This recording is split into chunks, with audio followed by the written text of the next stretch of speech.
एका घरामध्ये त्यांनी 60 लोक दाखवले, एकच झोपडी एवढी, पण ते पण खोटं आहे. बाकी ठिकाणी घराचा पत्ता झिरो म्हणजे काय, राहतो पृथ्वीवर आणि पत्ता अवकाशात, वरती आकाशात. अशा प्रकारे त्यांनी साथ दिली बुवा या लोकांना, RSS वाल्यांना, अरविंद केजरीवाल यांना. तर यावेळेला सुद्धा अण्णांनी साथ दिली पाहिजे. अण्णांचा मुख्य हेतू काय, लोकशाही वाचवणे. तर मग हा काँग्रेसवाला आहे का भाजपाला आहे का सेनेवाला आहे, हा आपण फरक करायचा नाही, बरोबर ना.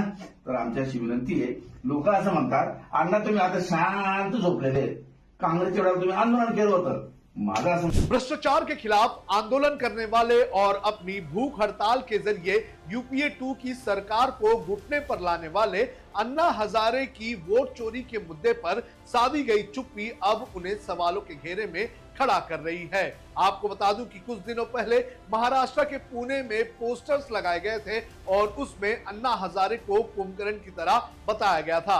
पोस्टर में ये भी लिखे गए थे कि लंका के लिए तो कुंभकर्ण भी जाग गया था, अन्ना आप देश के लिए कब जागोगे। और अब एक नया वीडियो सामने आया है जिसके अंदर एक शख्स अन्ना हजारे को ये समझाते हुए नजर आ रहा है कि किस तरह से ये वोट चोरी का पूरा मामला सामने आया है। साथ ही साथ वो अन्ना हजारे से ये भी कहता हुआ नजर आ रहा है कि अन्ना हजारे उस वक्त जागे थे, अब क्यों नहीं जाग रहे हैं। मैं आपको बताऊंगा ये क्या है पूरा वीडियो, कौन है ये शख्स जो अन्ना हजारे को वोट चोरी के बारे में समझाता हुआ नजर आ रहा है और किस तरह से महाराष्ट्र में अन्ना हजारे के खिलाफ एक माहौल बनता हुआ नजर आ रहा है। नमस्कार, आप देख रहे हैं लोकमत हिंदी, मेरा नाम है सोनू कनौजिया। सबसे पहले मैं आपको दिखाता हूं ये पूरा वीडियो क्या है। अण्णांचा मुख्य हेतू काय, लोकशाही वाचवणे. तर मग हा काँग्रेसवाला आहे का भाजपाला आहे का सेनेवाला आहे, हा आपण फरक करायचा नाही, बरोबर ना. तर आमची अशी विनंती आहे, लोक असं म्हणतात अण्णा तुम्ही आता शांत झोपलेले, काँग्रेसच्या वेळेला तुम्ही आंदोलन केलं होतं. माझा असं, एका घरामध्ये त्यांनी 60 लोक दाखवले, एकच झोपडी एवढी, पण ते पण खोटं आहे. बाकी ठिकाणी घराचा पत्ता झिरो म्हणजे काय, राहतो पृथ्वीवर आणि पत्ता अवकाशात, वरती आकाशात.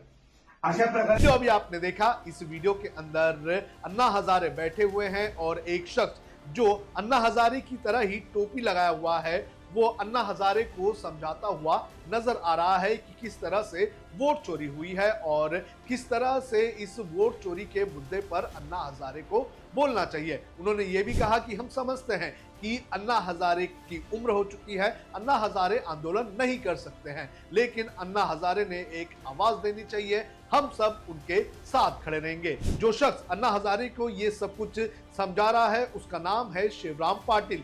शिवराम पाटिल ये वही शख्स है जो 2011 में अन्ना हजारे के इस आंदोलन में शामिल हुए थे। उनका ये कहना है कि 2011 में हमने आपका पूरी तरह से साथ दिया था, अब आपको भी जरूरत आ गई है कि आप देश का साथ दें। आपको ये भी बता दें कि शिवराम पाटिल जो हैं वो जलगांव से चलकर आए थे और उन्होंने रालेगंज सिद्धि में अन्ना हजारे से मुलाकात की। उन्होंने ये भी कहा कि वो हर साल 2 बार अन्ना हजारे से मिलते हैं और कई मुद्दों पर उनके विचारों को वो सुनते हैं, लेकिन इस बार उन्होंने अन्ना हजारे को ये समझाने की कोशिश की कि किस तरह से वोट चोरी हुआ है। लेकिन इसके बाद उन्होंने ये भी कहा कि अन्ना हजारे की जो बॉडी लैंग्वेज थी उससे नहीं लग रहा था कि अन्ना हजारे जो है वो इस मुद्दे पर कुछ बोलेंगे। उन्होंने ये भी बताया कि अन्ना हजारे उनसे बात करते हुए, उनकी बात को सुनते हुए ये कह रहे थे कि वो इस बारे में पढ़ाई करेंगे, जानेंगे और फिर इसके बारे में आपको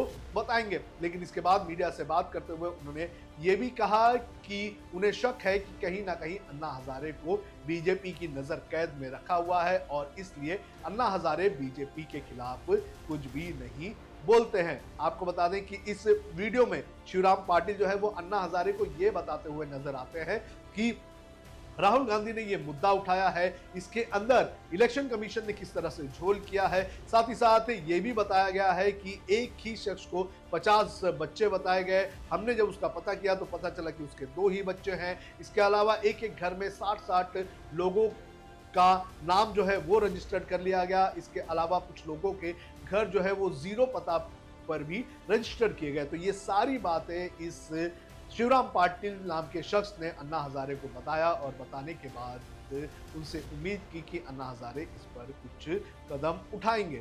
बहरहाल ये वोट चोरी का जो मुद्दा है वो लगातार बढ़ते जा रहा है और इस वोट चोरी के मुद्दे पर अन्ना हजारे की जिस तरह से चुप्पी है वो कहीं ना कहीं सवाल तो जरूर उठाती है, क्योंकि 2011 में अन्ना हजारे जो है वो जन लोकपाल बिल के लिए आंदोलन कर रहे थे, भ्रष्टाचार के खिलाफ आंदोलन कर रहे थे, एक स्वतंत्र संस्थाओं के लिए लड़ाई कर रहे थे। वही अन्ना हजारे आज पूरी तरह से चुप है और यही चुप्पी उन्हें सवालों के घेरे में खड़ा कर रही है।